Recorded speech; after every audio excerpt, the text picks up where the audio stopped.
Nature doesn't waste energy on human emotions. It doesn't brood by the fire. It doesn't write names in a ledger. And yet, out in the wild, there are animals that remember a face, a scent, a voice, a boundary, a wound. They remember who stole from them, who cornered them, who touched the nest, who broke the truce. Sometimes they remember for days, sometimes for years, sometimes long enough to teach the next generation what to hate. So no, this isn't forgiveness in the moral sense. It's something older, sharper, more useful. Because in nature, forgetting can get you killed. And for some animals, survival depends on never letting the past go. What we call a grudge is often memory fused to consequence. A crow marks a dangerous human. A chimp remembers betrayal inside its own society. An elephant carries trauma across landscapes. A tiny bird in a suburban tree can single out the exact person who messed with its nest while ignoring everyone else on the sidewalk. That is what makes this subject so unsettling. These animals are not just reacting in the moment. They are storing the offense, sorting it, linking it to an individual, a place, a sound, a pattern. And when the chance comes, they respond with a precision that feels uncomfortably familiar. The wild is full of teeth and venom and speed. But memory may be one of its most frightening weapons. Crow. A crow can turn a city block into a courtroom. They already look like they know something you don't. Black feathers, steady eyes, that measured little head tilt as if they're scanning past your clothes and straight into your intentions. And in a way, they are. Crows are among the clearest examples of an animal that can recognize individual human faces and remember who caused trouble. Researchers have shown that crows can keep track of threatening people long after a single bad encounter. Even stranger, they don't keep that information to themselves. They scold, mob, call on others, and turn one dangerous face into community knowledge. A person who once trapped or disturbed them may trigger alarm calls from birds that were never there for the original event. The warning spreads. That is where the title stops sounding metaphorical. A crow doesn't need to hate you in the human sense.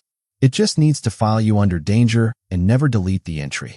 In urban neighborhoods, people sometimes discover this the unnerving way. One day, a bird dives them from behind. Then another joins. Then another. The street starts treating them like an enemy combatant while everyone else walks through untouched. And because crows live in complicated social worlds, this memory becomes cultural. One offense can outlast the moment that caused it. It can hover above sidewalks, telephone wires, and parking lots, waiting for you to come back under the sky. Northern mockingbird. If crows feel like organized intelligence, mockingbirds feel personal. They are not large. They do not look intimidating. They are built more like a song than a weapon. And yet, during nesting season, a northern mockingbird can become one of the most vindictive little guardians in the modern world. People who spend enough time around nesting pairs sometimes notice something weird. The bird is not attacking everyone. It is attacking them. The jogger passes unharmed. The neighbor with groceries gets ignored. But the person who came too close to the nest yesterday or the day before is suddenly being strafed by a gray blur screaming from above. That selectivity matters. Mockingbirds appear able to distinguish individual humans, especially when a nest has been threatened. A few intrusive encounters can be enough. After that, the response escalates fast. They dive bomb, snap past ears, aim for the back of the head, and keep coming with the kind of confidence that makes a much larger animal feel ridiculous. What's so striking is the scale of it. A bird light enough for a branch to barely notice is enforcing a memory with military intensity. There is no wasted aggression, no random panic, just targeted aerial punishment. And because they live so close to us, this may be one of the purest examples of how wild memory overlaps with daily human life. You can offend a mockingbird on Tuesday and still be paying rent for the mistake on Friday. Camel. Camels move through the world with the face of an old insult. They look slow to anger, almost bored by the drama around them. Built for heat, distance, and patience, they seem less like emotional animals than moving pieces of landscape. But handlers across North Africa, the Middle East, and South Asia have long treated mature camels with a mixture of dependence and deep caution for a reason. A mistreated camel can remember. Reports from herders, trainers, and rural communities describe animals that appear to retaliate after abuse. Not always immediately, but later, when the moment is safer for them and worse for the human who forgot what they did. A blow, rough restraint, chronic mistreatment during rutting season. These things can turn a normally manageable animal into something heavy, silent, and waiting. And when a camel decides to act, the force is horrifying. Biting, knocking down, crushing with body weight, even kneeling on a person who can no longer get up. Some of those accounts are anecdotal, and they should be treated carefully. But the pattern is old enough, broad enough, and consistent enough to reveal a truth beneath the folklore. Camels are not simple beasts that react only in the present tense. They notice patterns. They recognize handlers. And they do not always release a bad memory just because the human has moved on. That delayed quality is what makes them so unsettling. A snake striking in fear is easy to understand. A camel waiting until later feels like something else entirely. It feels less like temper, more like a debt coming due. Giant Pacific octopus. Now the story leaves the desert and enters cold water, where intelligence takes on a stranger shape. An octopus has no expression we can easily read. No eyebrows, no familiar mammal gaze, no body language that flatters human emotion, which makes it even more unnerving when one seems to dislike a specific person. Aquarium keepers have described octopuses that behave differently with different humans, tolerating one, ignoring another, and targeting a third with deliberate blasts of water. Not random squirting, not generalized stress.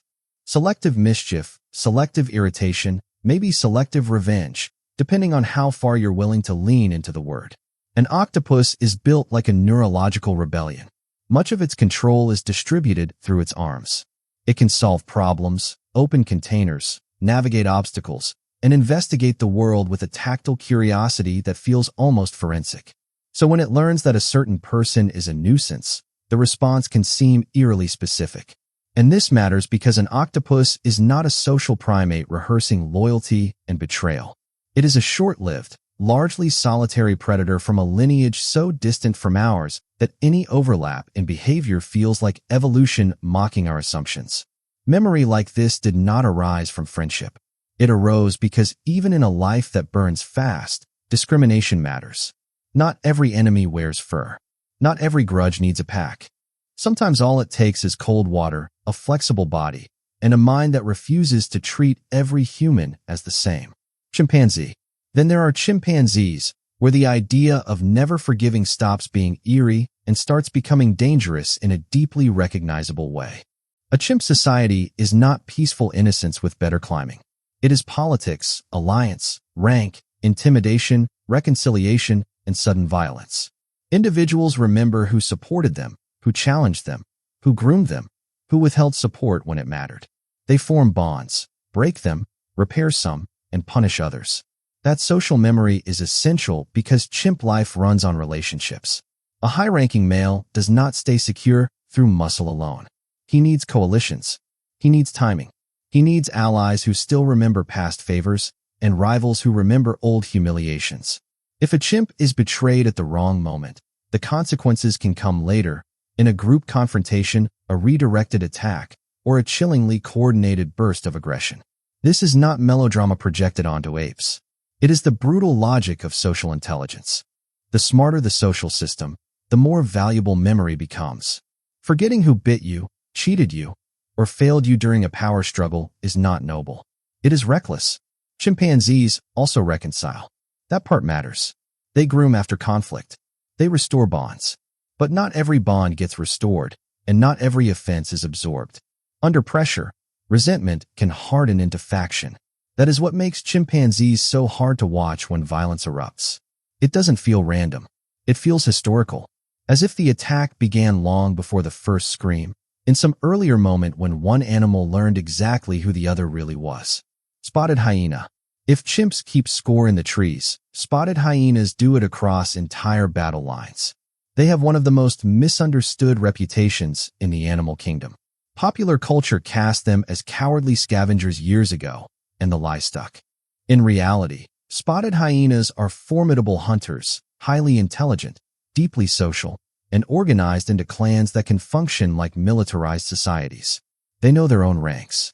They know neighboring groups. And they remember conflict. Clan borders matter. Scent marks matter. Voices matter. A hyena crossing the wrong line is not just entering new terrain. It is stepping into a network of remembered relationships and active hostility. Rival clans can engage in brutal territorial confrontations, sometimes with enough force to kill. These are not vague misunderstandings in the dark.